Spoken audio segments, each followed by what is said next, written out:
Hello everyone. हम करने जा रहे हैं definition, nature and sanction of international law.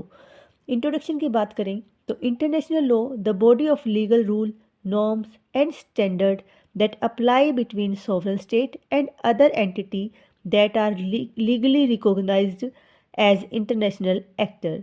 यानी इंटरनेशनल लॉ जो है वो body of legal rule, norm और स्टैंडर्ड्स है जो कि अप्लाई होता है सॉवरन स्टेट और ऐसी एंटिटी जो कि लीगली रिकॉग्नाइज्ड है एज इंटरनेशनल एक्टर। तो उसको हम क्या बोलते हैं? International law. The term was coined by जेनरी बेंथम इन 1789। बुक नेम था उसका principle of morals and legislation. Prior to it, international law was known by name law of nations। यानी सबसे पहले जेनरी बेंथम थे जिन्होंने अपनी book principal of morals and legislation में इसको इंटरनेशनल टर्म का फर्स्ट यूज़ किया। इससे पहले इसको लॉ ऑफ नेशंस कहा जाता था। To the aim of international law is to achieve international peace and security, to promote the friendly relations among the member of international community, or the international law regulate the relations of state with one another। यानी ये regulate करता है states के एक दूसरे से relations को। ये आपको प्रमोट करता है फ्रेंडली रिलेशंस जो है इंटरनेशनल कम्युनिटी के जो मेंबर हैं उनमें, और अचीव करता है इंटरनेशनल पीस एंड सिक्योरिटी को। डेफिनेशन की बात करें तो सबसे इम्पोर्टेंट डेफिनेशन यहाँ पे है according to Oppenheim, law of nations और international law is the name for the body of customary and treaty rule which are considered legally bounded by civilised state in their intercourse with each other. While Oppenheim's definition is historically influenced, it has been criticized on several grounds। जो Oppenheim की definition है इसको criticise किया गया बहुत सारे grounds पे, तो उन ग्राउंड को हम यहाँ पे देख लेते हैं। ओपनहेम की डेफिनेशन में क्या बोला गया था? Body of rule. तो उसका क्रिटिसिज्म क्या कहा? उन्होंने कहा कि डायनामिक, जो हमारा इंटरनेशनल लॉ है वो डायनामिक है, जबकि the expression body of rule denote the international law is static, it's rule can not be change, but international law is dynamic and living law.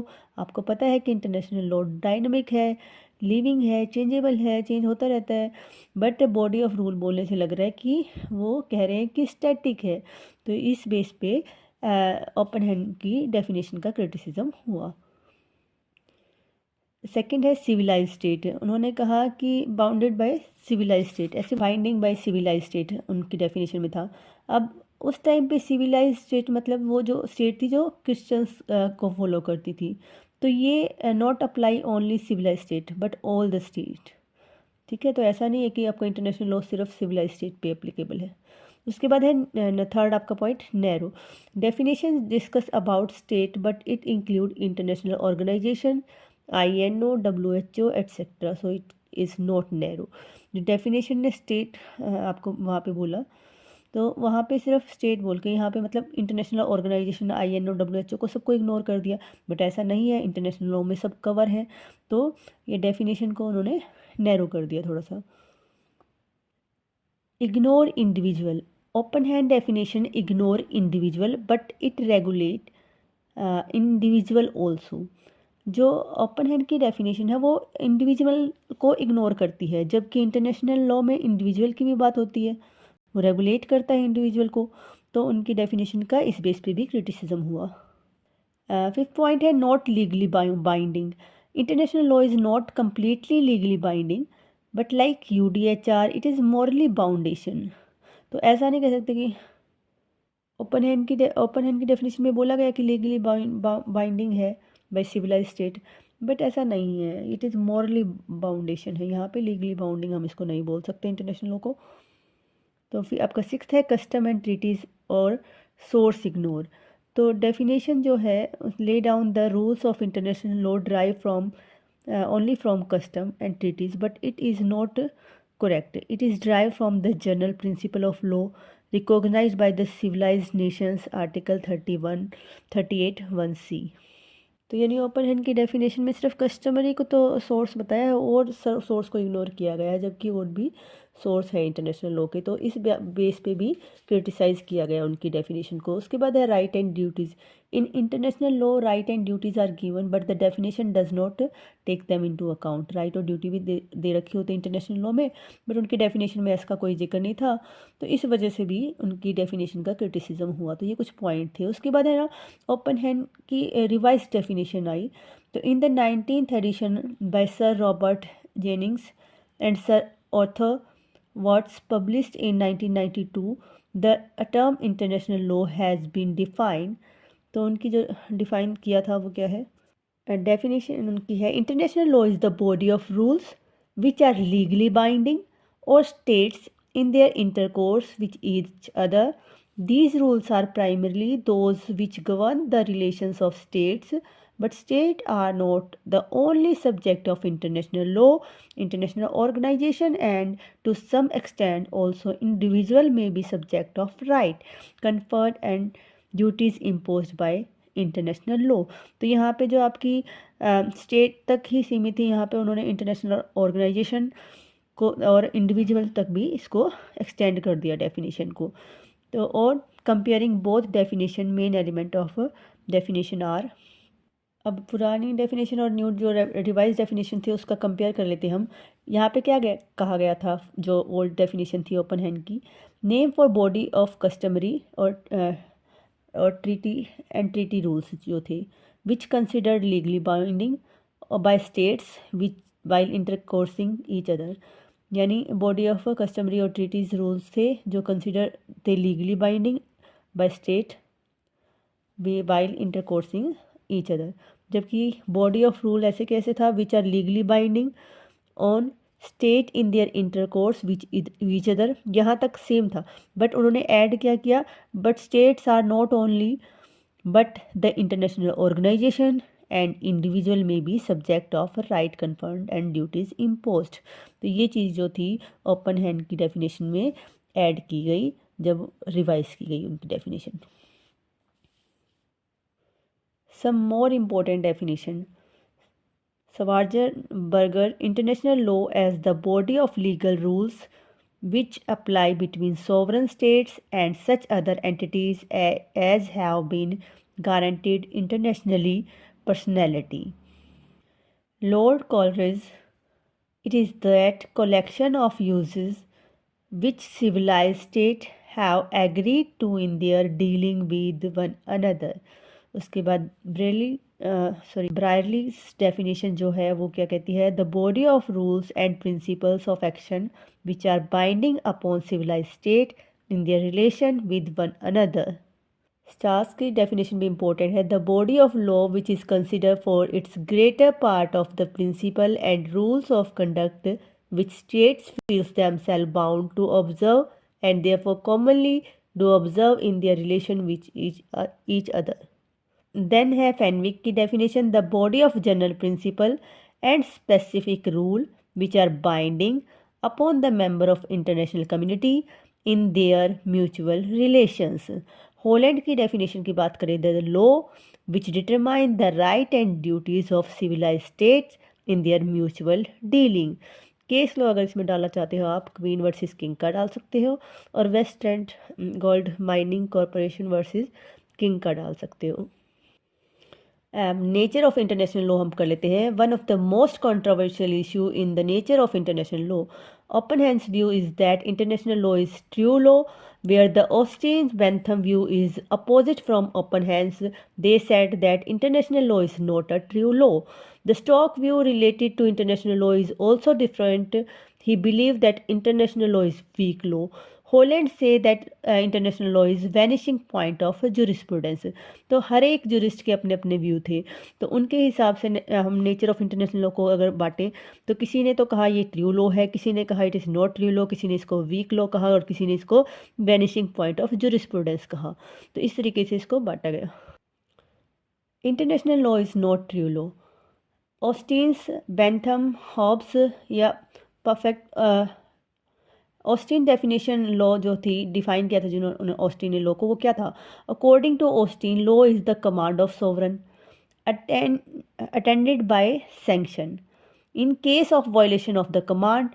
But in international law, the first element, sovereign, is missing, and the element sanction is also not so popularly used in international law. It is only a positive morality, nothing else. Because in international law, no enforcement agency, so not a true law, because it is not a sovereign legislative, no adequate sanction for violation of the rules or provision, no enforcement agency, only follow rule of morality by common consent of community.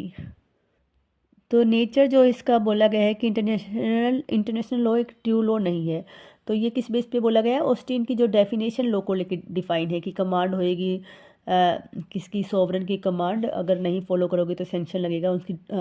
तो यहाँ पे कह रहा है कोई ऐसा sovereign नहीं है और ऐसा कोई सेंक्शन भी नहीं है, तो ये एक लॉ नहीं है। ये सिर्फ मोरलिटी पे डिपेंड है, जो कि कॉमन कंसेंट ऑफ कम्युनिटी पे बेस्ड है।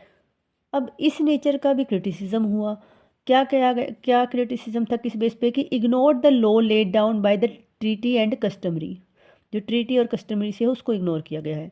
Inner morality, law followed not bye fear and sanction but only a habits also, कि कोई वही लॉ थोड़ी ना है जिस पे डर लगेगा या फियर होएगा, कुछ हैबिट से भी कुछ ऐसे हो जाते हैं, इनर मोरलिटी से भी कुछ लॉ होते हैं।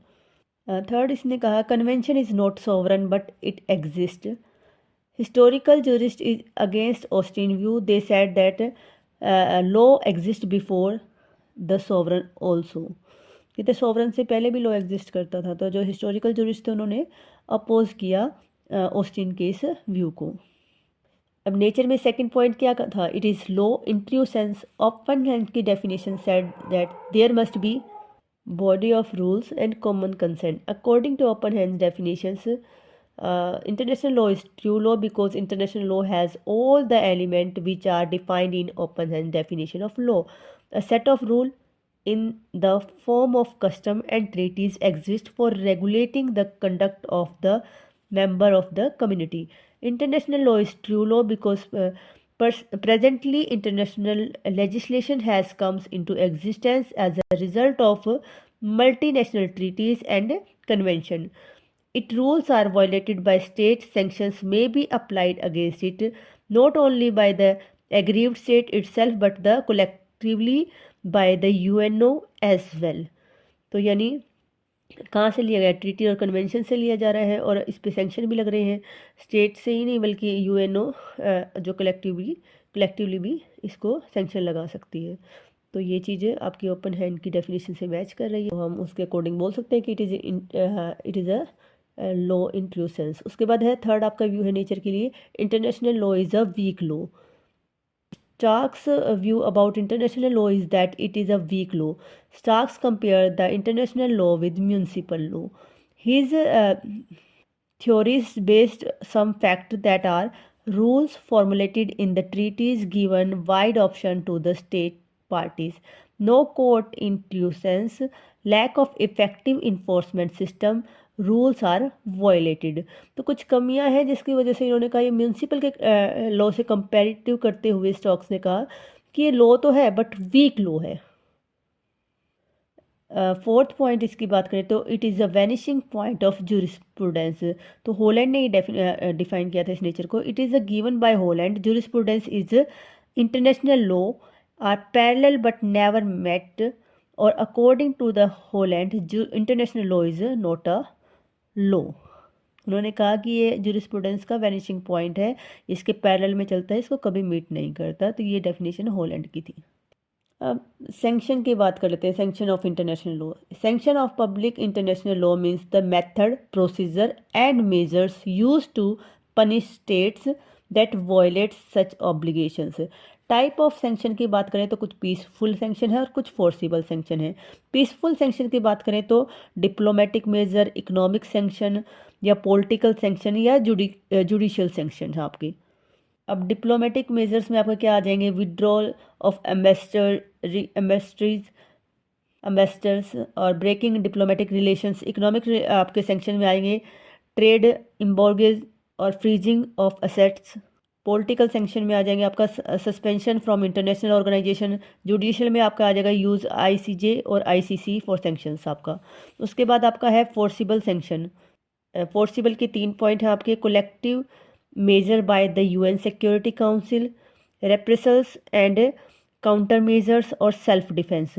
ये क्या करता है? Collective measure by the UN security council use force to maintain और restore peace and security. Reprisal and आपका काउंटर मेजर में क्या है? Lawful act by one state in response of unlawful act of another state. Self defence क्या है? Article 51 of UN charter states have right to use force in self defence. तो ये sanction कुछ हैं जो लग सकते हैं अगर कोई अपने ऑब्लिगेशन को पूरा नहीं करता है स्टेट। तो 2 टाइप के सेंक्शन है हमारे, पीसफुल और फोर्सिबल। आई होप आप सबको समझ आएगा। Please like share and subscribe. Thank you.